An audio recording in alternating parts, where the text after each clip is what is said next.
Hi, I would like to show you the first update, the 1.1 of my app.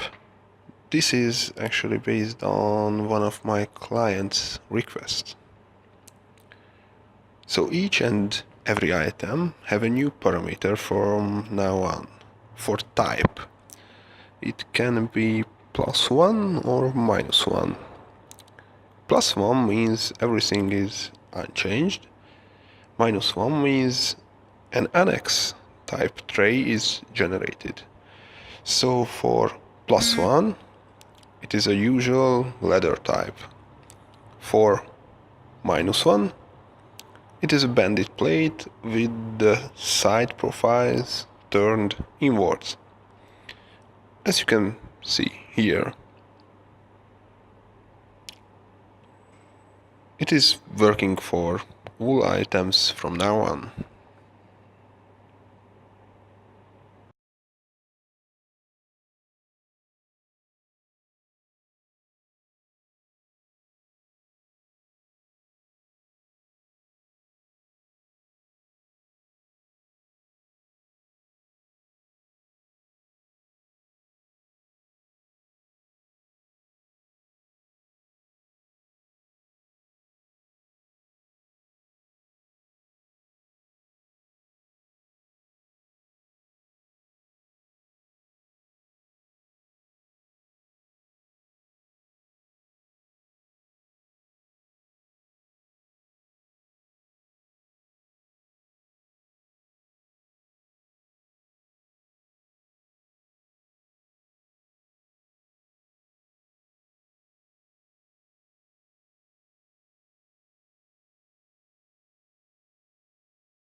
Of course, as usual, it is also integrated to the spec editor.